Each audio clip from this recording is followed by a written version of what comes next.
नमस्कार, कार्यक्रम युवा समय में आप सभी का बहुत बहुत स्वागत है। मैं हूं आपके साथ संयुक्ता बैनर्जी। कार्यक्रम की शुरुआत करते हैं अल्लामा इकबाल के लिखे एक शेर के साथ। दयार इश्क में अपना मुकाम पैदा कर, दयार इश्क में अपना मुकाम पैदा कर, नया ज़माना नई सुबह और शाम पैदा कर। दरअसल वो जिसमें ये काबिलियत हो कि वो एक नए ज़माने को गढ़ सके, वो नई सुबह नई शाम को पैदा कर सके, वो है युवा।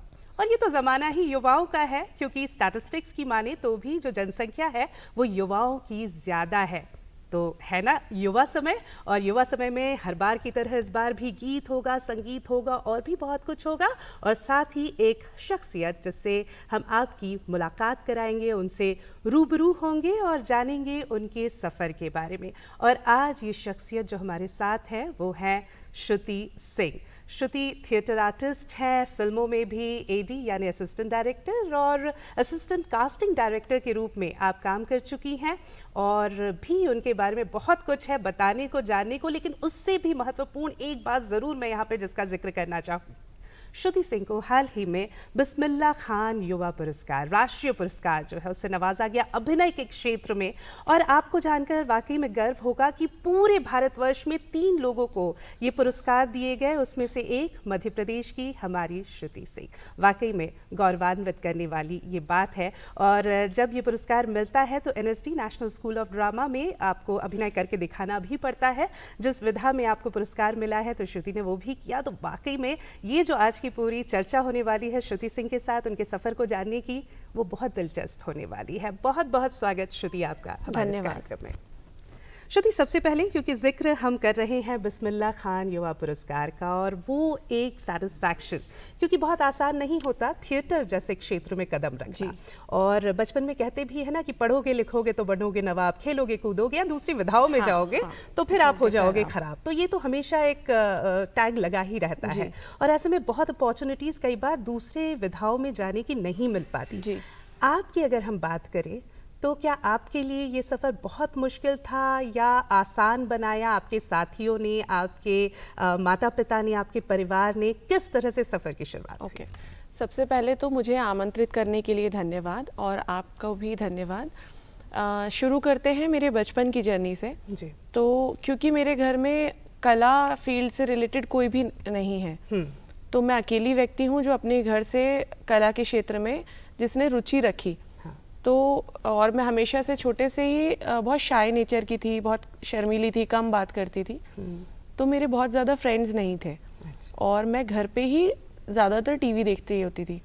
तो टीवी देखते देखते ग्रेजुअली मेरे अंदर एक चीज़ डेवलप हुई कि नहीं यार, टीवी में दिखना है। तो टीवी में दिखना है कि जर्नी वहाँ से स्टार्ट हुई।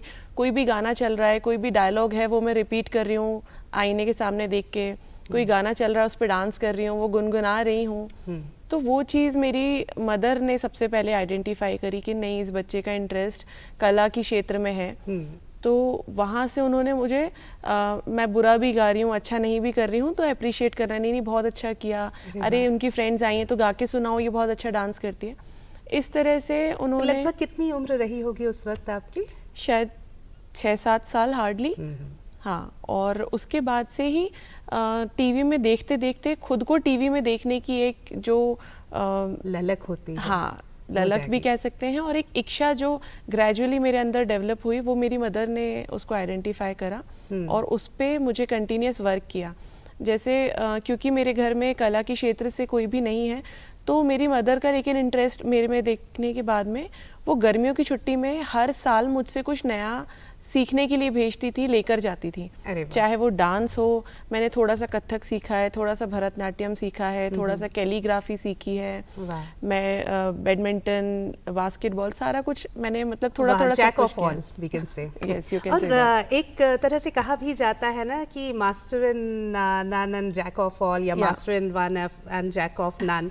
पर एक बहुत अच्छा मिशन श्रुति में यहाँ पर है, और कहीं ना कहीं थिएटर खास तौर पर जब हम बात करते हैं तो अपने आप में वो एक संपूर्ण कला है। उसमें अभिनय तो है ही, साथ में गीत है, संगीत है, नृत्य है, एक तरह से कोरियोग्राफी है। कोरियोग्राफी के साथ साथ कलर कोऑर्डिनेशन बहुत ज़रूरी है, तो पेंटिंग भी उसका एक हिस्सा है, तो बहुत कुछ है। तो वो कौन सी बात थी जिसने थिएटर की तरफ आपको आकर्षित किया? क्योंकि इनिशियली अभिनय और नृत्य से आपका जुड़ाव हुआ, टीवी पे आप आना चाहती थी, लेकिन थिएटर की दुनिया बिल्कुल एक अलग सी दुनिया है, तो वहाँ किस तरह से आप पहुँची? टीवी में आने का कारण क्योंकि मैं टीवी देखती थी इसीलिए था।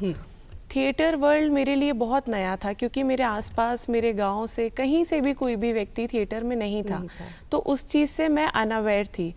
बट जब मैंने पहला परफॉर्मेंस देखा, मैंने थिएटर को देखा, तब मुझे लगा कि नहीं, टीवी और फिल्म नहीं, दिस इज द थिंग। देखा था, लगभग कितनी उम्र थी, क्या मुझे देखा लगता है 13-14 साल की रही होंगी मैं। बट मुझे तब लगा कि नहीं, दिस इज द थिंग, ये मुझे करना है। और ये वहाँ पे थिएटर एक अलग ही लेवल की साधना होती है जब हम, क्योंकि जैसा अभी आपने मेंशन किया कि हम उसमें लाइट भी सीखते हैं, हम उसमें कैमरा भी सीखते हैं, हमें एटलीस्ट पता होना चाहिए कि हमारा फ्रेम क्या है। जैसे कैमरे में रहता है कि हम इस फ्रेम में काम करना है, वैसे थिएटर में रहता है कि इतनी लाइट है, आपको इसके अंदर ही परफॉर्म करना है। आखिरी पंक्ति के व्यक्ति को हमारी आवाज़ पहुंचना चाहिए, तो हमारा वॉइस मॉड्यूलेशन रहता है। हमारे ये चीज़ें थोड़ी सी स्लिम ट्रिम और सुंदर दिखे तो उसके लिए कटिंग होती है, थिएटर का मेकअप अलग होता है, थोड़ा सा लाउड रहता है, लाउड होता है। और सिंगिंग रहती है कि जब एक महारानी की एंट्री हो रही है और एक बड़ा अच्छा सा रॉयल म्यूज़िक चल रहा है, तो उस पर हमारे पैर कैसे चलने चाहिए, उस पर हमारा जेस्चर कैसा होना चाहिए, वो रहता है। थिएटर का बिल्कुल अलग ही माहौल होता है, माइक नहीं होता, रीटेक्स नहीं होते, जिस दिन शो है उस दिन शो है, जो है वो मंच पर हो रहा है। तो और जैसा कि आपने कहा ना कि संगीत है, नृत्य है, सब कुछ उसमें होता है। थिएटर आर्टिस्ट ही हैं जो गीत भी गाते हैं। बिल्कुल। तो आप भी गाती हैं इस तरह से? आपने भी अपने शोज में अपने थिएटर के लिए गाया है? जी। हाँ, कोई गीत जो आपको याद हो, जो अक्सर गुनगुनाती हो या जो आपको बहुत पसंद हो, ऐसा भी कुछ है? अभी मैंने रिसेंटली आषाढ़ का एक दिन 14 तारीख को किया था भोपाल में जी। तो उसमें मेरी को एक्टर के लिए मैंने बैक स्टेज से गाना गाया था, वो मैं आपको सुनाती हूँ। बुंदिया बदरवा के झिर झिर आई हो, झिर झिर आई हो, झिर झिर आई हो, मेरी अखियाँ क्यों भर आई हो, क्यों भर आई हो, क्यों भर आई हो। बहुत अच्छा गाया, और वाकई में मैं यही सोच रही थी कि कितना मुश्किल होता है ना जब आप थिएटर करते हैं, क्योंकि सिर्फ अभिनय नहीं है, आपको अभिनय के साथ बहुत सारी, जिस पर हम लगातार बात कर रहे हैं, कलाएं हैं जिसको आपको समाहित करना होता है।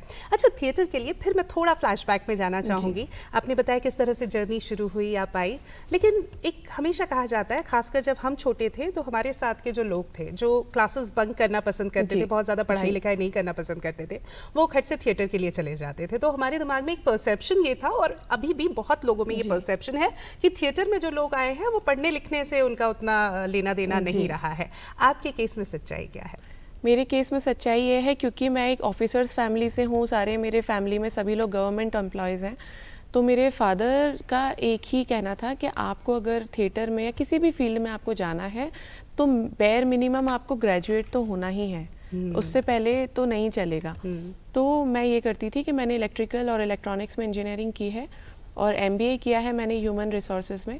तो मेरा ये था कि मैं मॉर्निंग में कॉलेज जाती थी, वहाँ से आती थी, और जितना भी प्रोजेक्ट वगैरह मिलता था, जैसे 5 बजे हमारी थिएटर की रिहर्सल है तो हम लोग सारे फ्रेंड्स 4 बजे भारत भवन में मिलते थे।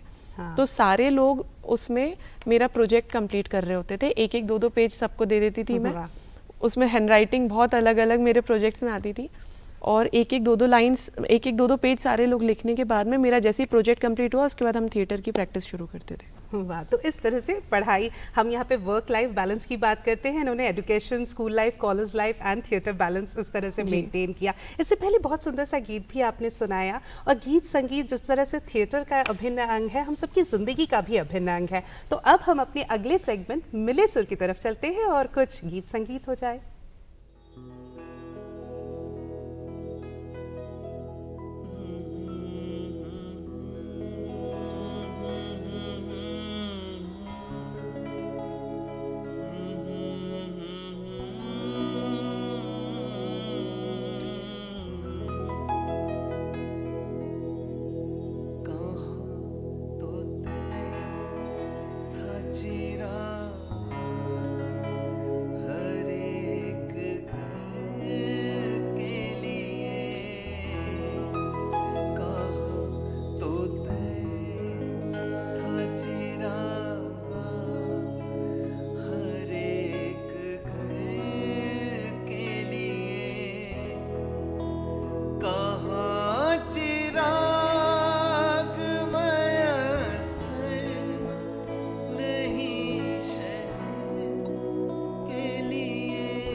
वाकई में बहुत अच्छी प्रस्तुति थी। आपको कैसी लगी? बहुत बहुत अच्छी थी।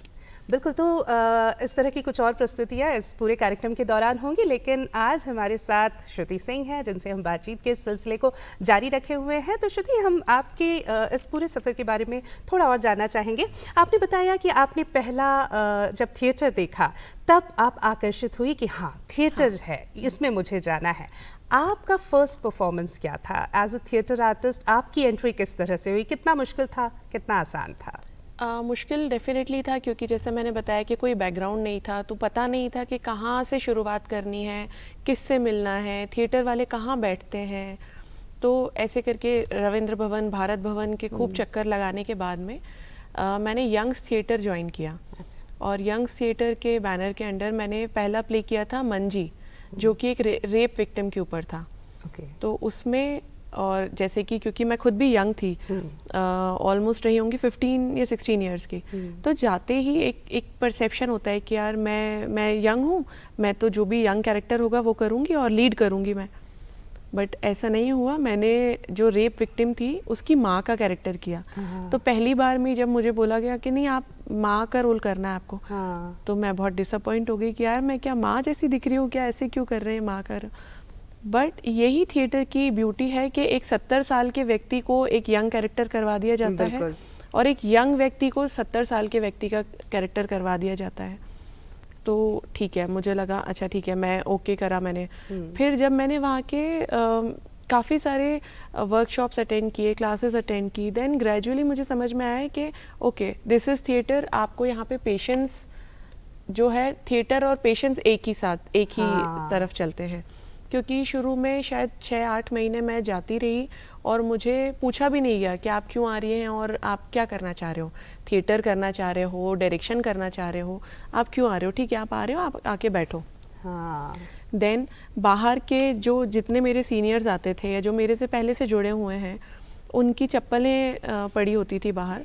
तो मेरा काम था कि मुझे सारी चप्पलों को लाइन से लगा कर रखना है। और क्योंकि मैं एक अच्छी फैमिली से हूँ तो ये चीज़ें मैंने अपने घर में भी नहीं करी थी, तो ये सारा कुछ मेरे लिए नया था। बट थिएटर शायद आपको बिल्कुल ज़मीन से जोड़ कर रखता है। वो आपको एक खुला आकाश तो देता है, लेकिन वो ये चाहता है कि आप जड़ों से जुड़े रहो। और यही शायद वजह है जिस तरह से आप भी अपने एक्सपीरियंसेस शेयर कर रहे हैं, ऐसे कुछ और हमने भी किए हैं, सुने हैं।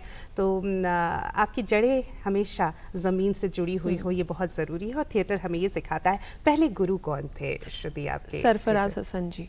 जी, सरफराज हसन जी के साथ में मैंने वो जो मैंने बताया रेप विक्टिम के ऊपर मंजी प्ले किया। देन मैंने अच्छे आदमी किया।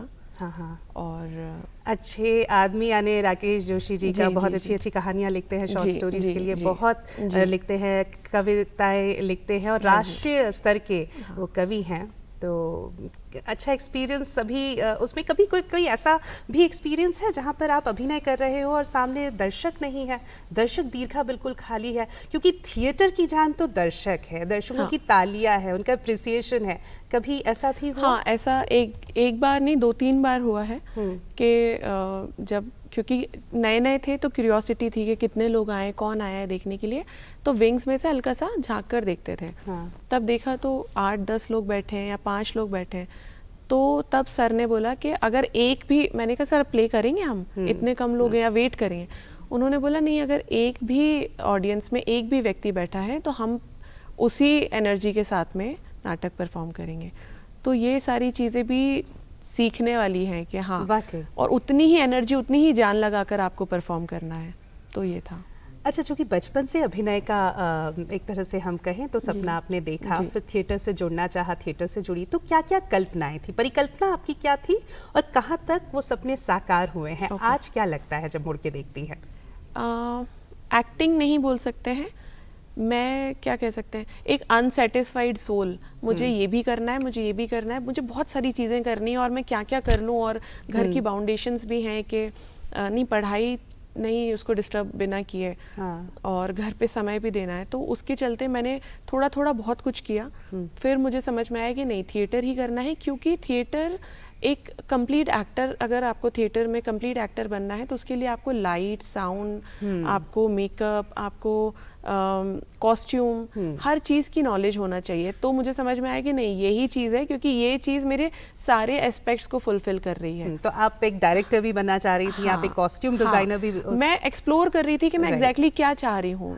तो वो चीज़ मेरे को सेटिस्फेक्शन आके थिएटर में मिला, क्योंकि उसमें मैंने बहुत कुछ सीखा। कि जैसे मैंने आपको बताया कि अगर मैं एक गरीब औरत का कैरेक्टर कर रही हूँ और फटे हुए कपड़े पहनी हूँ तो उसमें मेरा ग्रेस थोड़ा सा कम रहेगा। और अगर वहीं पे मैं कोई एक रॉयल कैरेक्टर कर रही हूँ तो मेरे शोल्डर पीछे रहेंगे, हाथ ऐसा रहेगा। तो वो जो डिफरेंस था, हर चीज, आपका एम्बियंस, ये सब ऐड ऑन करता है आपके कैरेक्टर को, यही निखारता है। अच्छा, चूंकि आपने बताया कि घर में कोई कला के क्षेत्र से नहीं जुड़ा था और थिएटर तो कभी किसी ने नहीं किया था, आप जहाँ रहती थी आस पड़ोस में भी इस तरह का कोई माहौल नहीं था। तो जब आपने थिएटर करना शुरू किया तो किस तरह के रिएक्शंस, किस तरह के फीडबैक्स आपको मिल रहे थे घर से? मतलब मेरे पापा थोड़ा न्यूट्रल थे, क्योंकि उनसे मेरा कमिटमेंट डील हो गई थी कि नहीं, पढ़ाई करनी है। और मेरी मदर, क्योंकि मुझे लगता है कि मेरे अंदर जो भी चीज़ें आई हैं वो मेरी मदर से आई हैं, तो उनका एक अलग रुझान था कि नहीं, ये जो चाह रही है उसको वो करने दिया जाए। बहुत सारे ऐसे डिस्ट्रक्टिव एलिमेंट्स भी आते थे घर पे, जो बोलते थे कि बच्चों को वहाँ मत भेजो, वहाँ टाइम बर्बाद होगा, अभी इसका 12th है और वहाँ पे तो ऐसे ही लोग होते हैं, ये सब एक्टिंग वैक्टिंग में कोई स्कोप नहीं है, इसमें मत जाने दो। बट वो सारा क्रिटिसिज्म मेरी मम्मी ने झेल के मेरे पापा तक थोड़ी सी चीज़ें कन्वे करके बैलेंस बना के रखा और मुझे कभी भी रोका नहीं। वाह, तो वो एक मोटिवेशन फैमिली से, परिवार से हमेशा मिलता रहा। और जब आपको उस्ताद बिस्मिल्लाह खां युवा पुरस्कार मिला अभिनय के क्षेत्र में, तब कितने गौरवान्वित थे आपके परिवार वाले, आस पड़ोस के लोगों का किस तरह का रिएक्शन, और खासकर वो लोग जिन्होंने कभी ना कभी आपको डिमोटिवेट करने की कोशिश की होगी इस पूरे सफ़र के दौरान, उनका क्या कुछ बदलाव आया? जैसे कि कहा जाता है कि उगते सूरज को हर व्यक्ति नमस्कार करता है, तो सेम वेज जो लोग क्रिटिसाइज़ करते थे वो आज फोटोग्राफ्स मेरा अवार्ड के साथ फ़ोटो डाल के बधाई दे रहे थे। बिल्कुल, अवार्ड भी हम अपने दर्शकों को दिखाना चाहेंगे, उस्ताद बिस्मिल्लाह खां युवा पुरस्कार। और वाकई में बहुत बहुत बड़ी बात होती है, क्योंकि ये एक राष्ट्रीय पुरस्कार है, राष्ट्रीय स्तर का पुरस्कार है। पूरे भारतवर्ष में 3 लोगों को मिला है ये, और इसमें इस बार की जब हम बात कर रहे हैं, और इसमें एक है हमारी मध्य प्रदेश की श्रुति सिंह। तो वाकई में बहुत बड़ी बात है और बहुत गौरव की बात है। तो जिस तरह से आपने कहा कि उगते सूरज को हर कोई सलाम करता है, तो एक तरह से तब जो नेगेटिव वाइब्स भी जहाँ से आ रही थी वो पॉजिटिव वाइब्स में तब्दील हो गई। वो ऐसा लगा ही नहीं कि कभी नेगेटिव थे। तो ये चेंज मैंने देखा मैंने। और आस पड़ोस के लोगों ने, फैमिली ने, फ्रेंड्स ने इतना सपोर्ट किया। मैं आई तो मेरा बहुत अच्छा ग्रैंड वेलकम हुआ एयरपोर्ट पे। तो ये सारी चीज़ें ही एक आर्टिस्ट को पसंद होती हैं कि हमारी जो चीज़ें हैं, रिकॉग्निशन है, उसको लोग सराह रहे हैं। बिल्कुल, तो बहुत बहुत खुशी हुई मुझे। अच्छा, थिएटर की हम लगातार बात कर रहे हैं, ये एक संपूर्ण कला है और इसमें संगीत है, नृत्य है, और आपने जैसा कि कहा कि आपने बचपन में थोड़ा सा कथक भी सीखा, थोड़ा भरतनाट्यम भी सीखा। तो अगर थिएटर लाइफ की अगर हम बात करें तो आपके भरतनाट्यम और कथक जो आपने सीखा उसका कितना असर वहाँ आपको दिखाने का मौका मिला, और कितना प्रभाव और कितना योगदान नृत्य का रहता है थिएटर की अगर हम बात करें? डेफिनेटली रहता है, क्योंकि अभी जो मैंने रिसेंट मेरा प्ले था आषाढ़ का एक दिन, उसमें जो मेरा एंट्री सॉन्ग है उसमें जो मेरे हाथ ऐसे चल रहे हैं, अगर मैं नॉन डांसर हूँ तो उसमें वो ब्यूटी, वो टिप नहीं आएगी। मैं अगर ऐसे कर रही हूँ, बाकी लोग करेंगे तो ऐसे करेंगे, मुद्राएं, तो वो एक जो परफेक्शन निकल के आता है। मैं नहीं कह रही हूँ कि मैं बहुत अच्छा कर रही हूँ डांस, बट वो मुझे खुद को समझ में आता है। और अगर कोई और परफॉर्म कर रहा है जिसने ये चीज़ें नहीं सीखी हैं, उसके परफॉर्मेंस में और एक ट्रेन डांसर के परफॉर्मेंस में जो डिफरेंस होता है वो मुझे समझ में आता है, और मुझे बहुत जल्दी मैं कैच कर लेती हूँ स्टेप्स को। तो ये आपका जो होमवर्क है, जो आपका क्राफ्ट है, जो आप पहले से करते हुए चले आ रहे हो, वो आपको इस जगह पे हेल्प ज़रूर करता है। वाकई में, और नृत्य हो, संगीत हो, कला हो, कोई भी कला हो, वो आपको डिसिप्लिन, अनुशासन सिखाती है, और ये वाकई में बहुत ज़रूरी है। और बच्चे जब नृत्य करते हैं, झूमते हैं, तो एक अलग ही आनंद आता है। डिसिप्लिन तो वो होते ही हैं। तो कहीं ना कहीं मैं अब इशारा कर रही हूँ हमारा जो अगला सेगमेंट है उसकी तरफ। तो आइए देखते हैं आज झूम ले, और इसके साथ हम सब झूमते हैं।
वाकई में बहुत बहुत अच्छी प्रस्तुति। श्रुति सिंह से हम लगातार बात कर रहे हैं। श्रुति, आपके थिएटर जर्नी के बारे में तो हमने बात की, लेकिन हम इसके अलावा भी आपके क्या शौक रहे उसके बारे में भी कुछ जानना चाहेंगे। ओके। मैंने कैलीग्राफी सीखी है और मैं अच्छे से बहुत अच्छे ट्रेंड व्यक्ति की तरह कैलीग्राफी कर सकती हूँ। प्लस मैंने नेशनल खेला है टाइक्वांडो में, और इसके अलावा मैंने स्टेडियम में बास्केटबॉल के लिए भी मैं जाती थी, तो स्टेट लेवल पे मेरा सिलेक्शन हुआ था, बट मैं उसको परस्यू नहीं करा मैंने। इसके अलावा अभी थोड़ा बहुत पेंटिंग में इंटरेस्ट था मेरा, और बट समय का अभाव होने के कारण मैं उस चीज़ को कंटिन्यू नहीं कर पाती थी। बट अभी कोविड में जब हम सभी लोग घर में पैक थे और कुछ करने के लिए नहीं था, तो मुझे लगा कि ये सबसे बेहतर समय है अपनी कला को और निखारने का।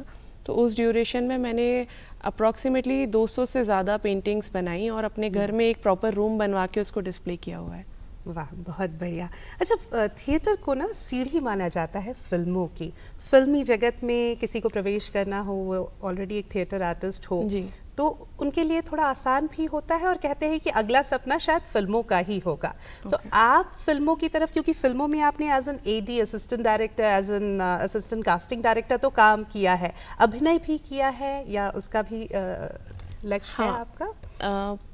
आपके पहले सवाल से मैं जवाब देती हूँ कि मुझे लगता है कि डेफिनेटली आप जब थिएटर करते हो तो उस पर एक्सप्रेशंस पे इतना काम करते हो, वॉइस मॉड्यूलेशन पे इतना काम करते हो, तो वो आपका, अगर एक परिपक्व एक्टर है ना, पका हुआ एक्टर, वो कैमरे पे दिखता है। बिल्कुल। पर मुझे एट द सेम टाइम मुझे लगता है कि थिएटर वालों को फिल्म्स में या कैमरे पे परफॉर्म करने में थोड़ी बहुत दिक्कतें भी आती हैं, क्योंकि हम थोड़े से लाउड हो जाते हैं, हम एक्सप्रेशन वाइज, हम वॉइस वाइज थोड़ा सा लाउड हो जाते हैं। बट हाँ, थिएटर क्योंकि आप अपना क्राफ्ट करके आए हो, अपना होमवर्क अच्छे से कर आए हो, तो वो दिखता है। सेकंड सवाल आपने क्या किया था मुझसे? यही कि क्या आप भी क्योंकि हमने बहुत सारे थिएटर आर्टिस्ट देखे हैं, चाहे हम पंकज कपूर की बात करें, चाहे हम नसरुद्दीन शाह की बात करें, ऐसे तमाम एक्टर्स हैं जिन्होंने पहले थिएटर को चुना और फिर वो टीवी पे गए। सुप्रिया पाठक जो हैं वो थिएटर पे बहुत अच्छा करती थी, फिल्मों में उन्होंने सिर्फ कैरेक्टर रोल्स किए, लेकिन कमाल किए। बहुत बड़े एक्टर्स हैं, चाहे वो मनोज बाजपेयी हो आज के समय की भी अगर हम बात करें।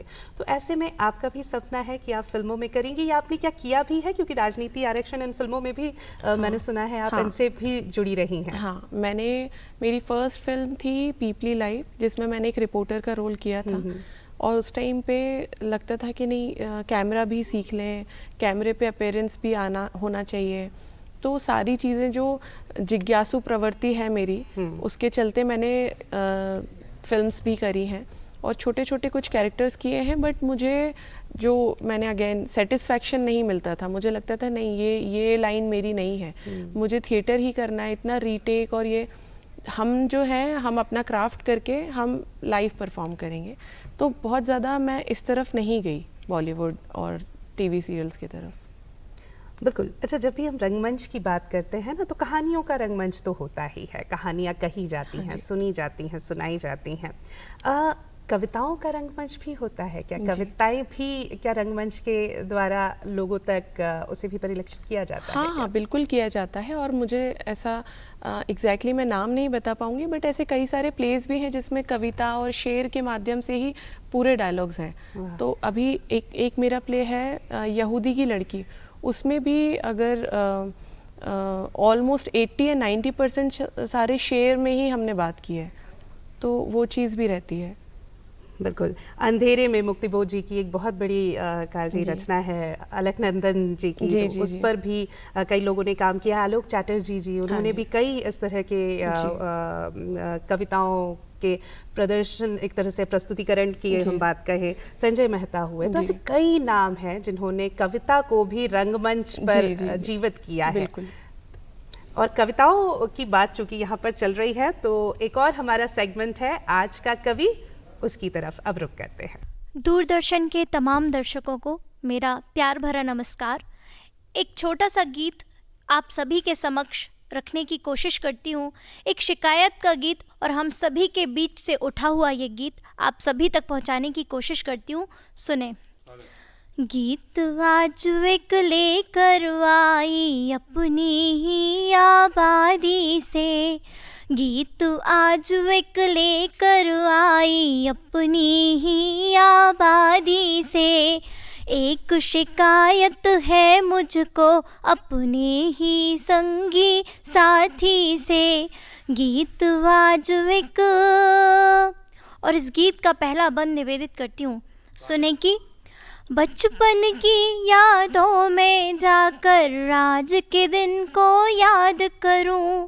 था जुनून जो बीते कल में उस कल की फरियाद करूं। संगी साथी और मिठाई यही सुहाना लगता था। सुबह सवेरे उठ कर आना कहाँ बहाना लगता था। आज ये हम मजबूर हुए क्यों सुबह सवेरे आने को। आज ये हम मजबूर हुए क्यों सुबह सवेरे आने को। संगी साथी भूल गए क्या वीरों के अफसाने को।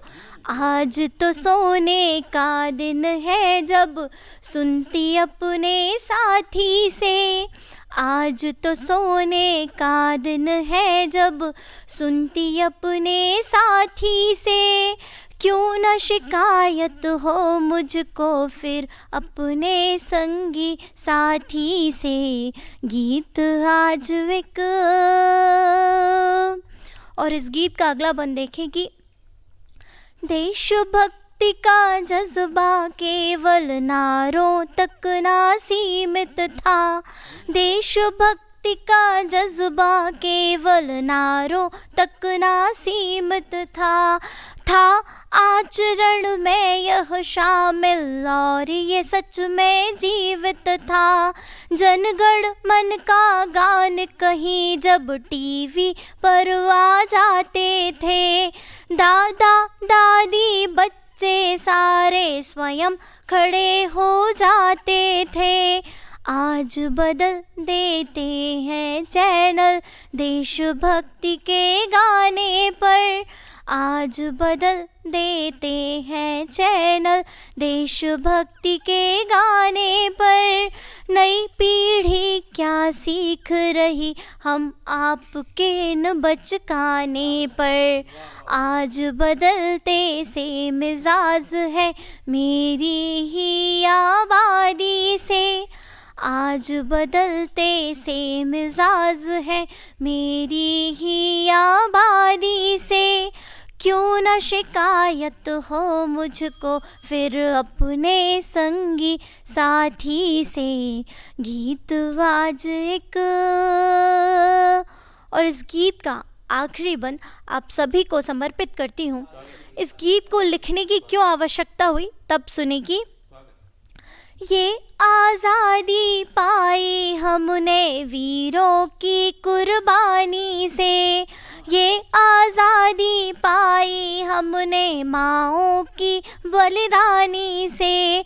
मेहंदी महवर चूड़ी बिंदी सब जाकर जब रूठ गए। बच्चों की किलकारी वाले दिन भी सारे छूट गए। राखी का त्योहार बहन का कितना सूना सूना है। राखी का त्योहार बहन का अब से सूना सूना है। बाबा के कंधों का बोझ अब और वजन से दूना है। हम तुम उनको याद रखें बस यही निवेदन साथी से। हम तुम उनको याद करें बस यही निवेदन साथी से। यही शिकायत है मुझको अपने ही संगी साथी से। गीत आज एक, बहुत बहुत धन्यवाद, बहुत बहुत शुक्रिया। वाकई में कविताएं ना जीवन को अपने अंदाज में, जीवन के अलग अलग जो रस होते हैं उनको कहने का एक इतना अच्छा माध्यम है।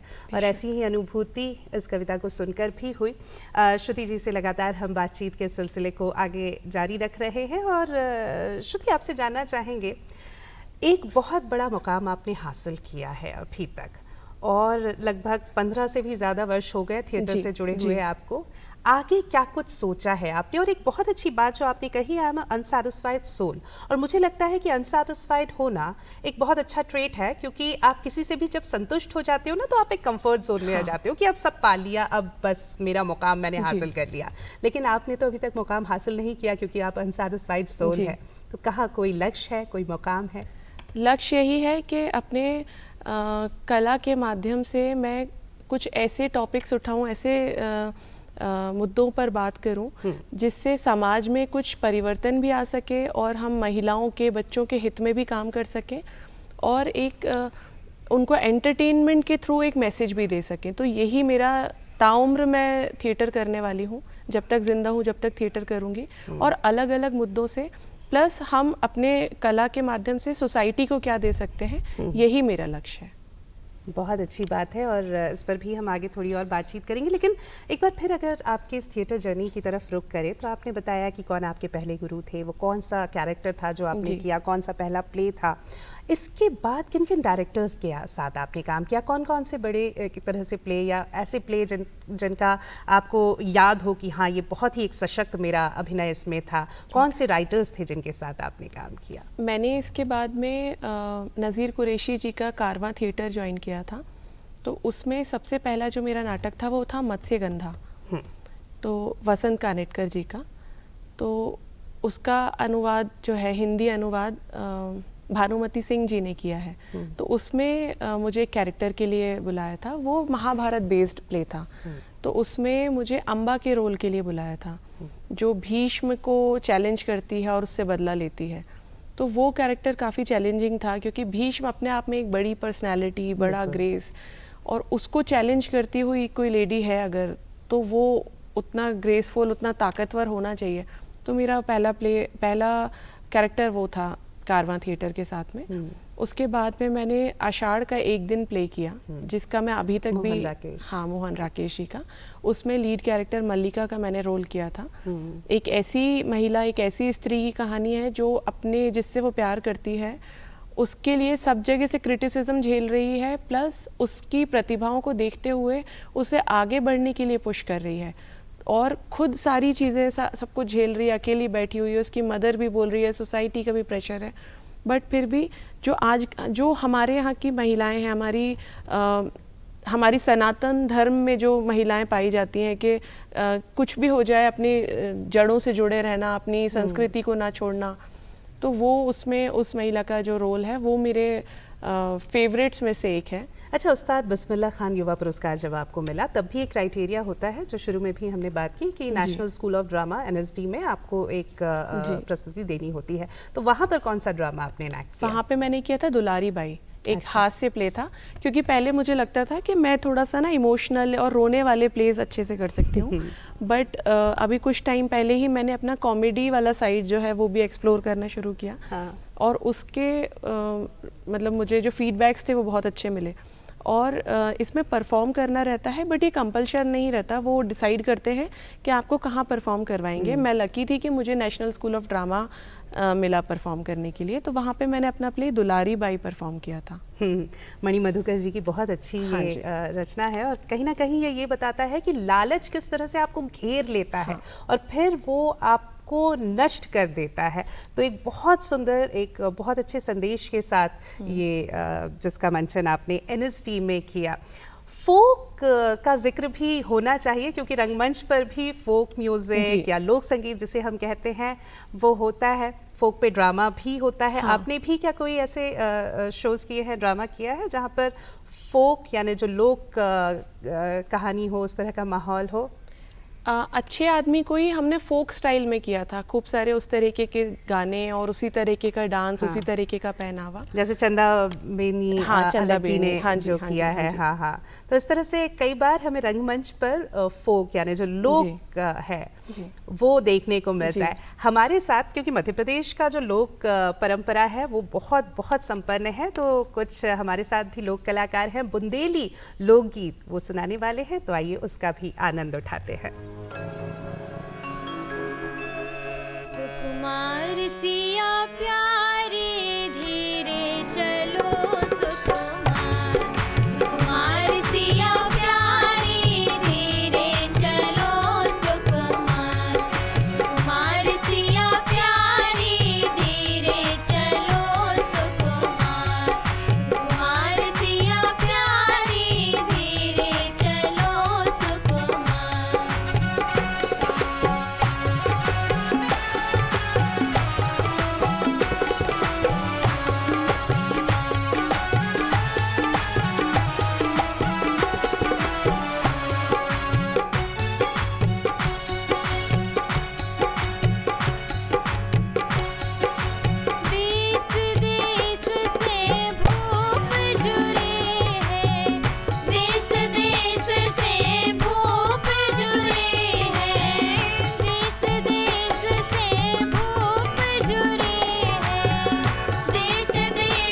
सिया प्यारी धीरे चलो सुकुमार, सुकुमार सिया प्यारी धीरे चलो सुकुमार, सुकुमार सिया प्यारी धीरे चलो सुकुमार।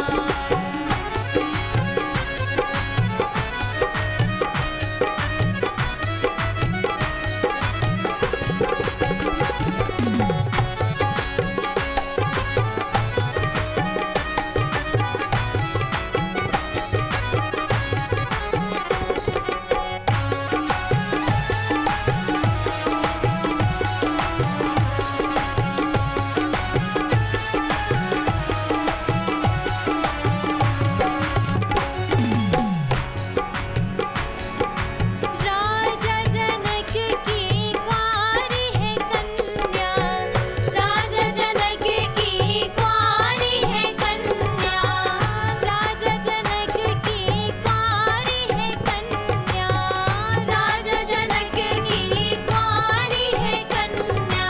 अति कोमल सुकुमार, सुकुमार सिया प्यारी धीरे चलो सुकुमार, सुकुमार सिया प्यारी धीरे चलो सुकुमार, सुकुमार सिया प्यारी धीरे चलो सुकुमार, सुकुमार सिया प्यारी धीरे चलो सुकुमार, सुकुमार सिया प्यारी धीरे चलो सुकुमार।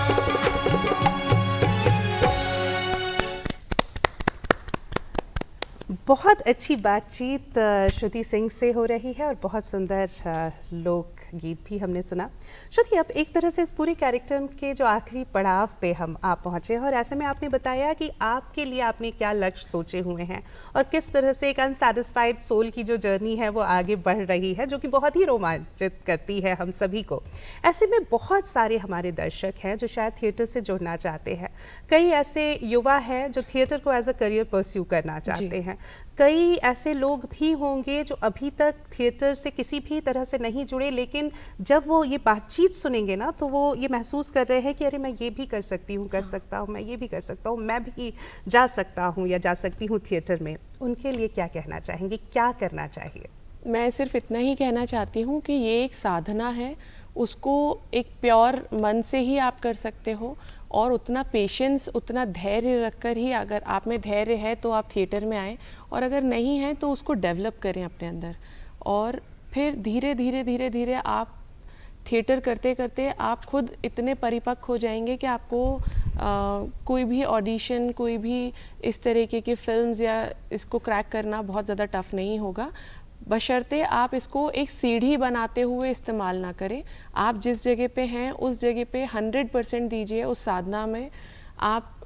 आपको कोई भी ऑडिशन क्रैक करना डिफ़िकल्ट नहीं होगा। आपको थिएटर के जो अलग अलग पहलू हैं, अलग अलग चीज़ें हैं, उसको आप जान सकेंगे और आपके ना केवल एक थिएटर परफॉर्मेंस के ड्यूरेशन में, बल्कि आपके ओवरऑल व्यक्तित्व में जो निखार आएगा वो थिएटर की वजह से ही आएगा, क्योंकि थिएटर आपको एक डिसिप्लिन बनाता है।